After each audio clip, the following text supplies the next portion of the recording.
Sinn Féin councillor claiming criminal element in Coolock protest was accused of not intervening to prevent the murder of a Dublin man. A Sinn Féin councillor who this week told the Joint Policing Committee there is a criminal element involved in the Coolock protests was previously accused by a murder victim's sister of failing to prevent her brother's killing. Yet this has not stopped Councillor Daithí Doolan of taking the moral high ground. Doolan claimed the protests have been horrific for Coolock locals.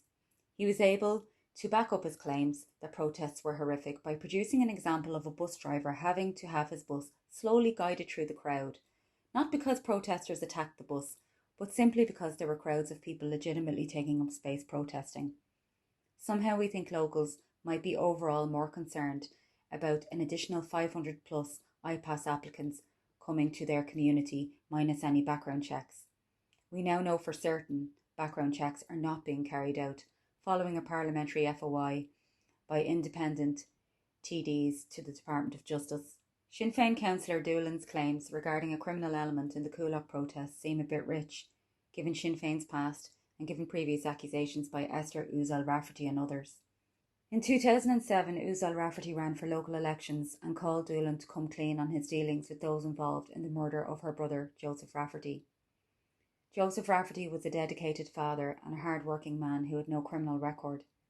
He was shot twice with a sawn-off shotgun as he left his Ongar apartment in Dublin 15 in 2005. Uzzell Rafferty called on Mary Lou MacDonald to order Doolan to fully cooperate with the Garda investigation of her brother's murder, who she says was carried out by known members of Sinn Féin and the IRA. She said, "My family has continued to suffer intimidation by individuals associated with the Sinn Féin party in a bid to silence us in our quest for justice." Subsequent to an assault on Rafferty at a siblings' party, Rafferty confronted the alleged attacker, who told him that his family had connections to the IRA and could get him killed. Rafferty was repeatedly threatened that the IRA would kill him. The Rafferty family met with Doolan, who was the local representative at the time. They asked Doolan on 3 separate occasions to have the threat stopped. The 10th and 12th reports Independent Monitoring Commission, released in April and October 2006, lists a number of murders believed to be linked to paramilitary groups between March 2003 and August 2006.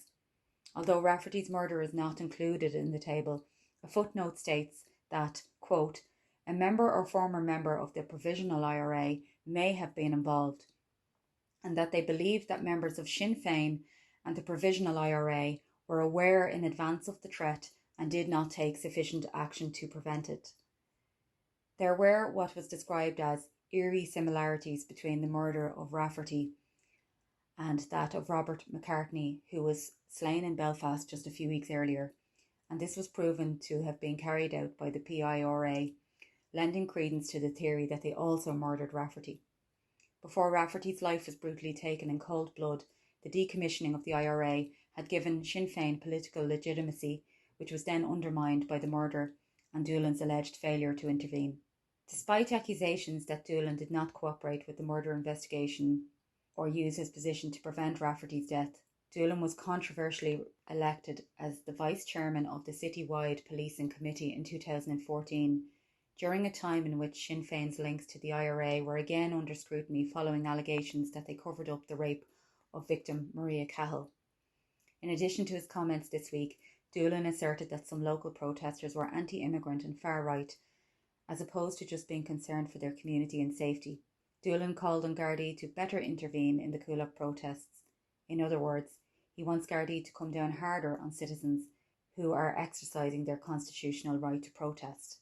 Assistant Garda Commissioner Angela Willis informed Doolan that protests sometimes see demonstrators, quote, "express opinions that may not be popular, but it won't breach that criminal threshold," indicating by her response that the Coolock protests had not crossed that threshold. Now would be a very good time to remind the voting public of Doolan and his party's association with a very high-profile murder case, especially coming up to local elections, and as such, I would ask that you please share this story far and wide.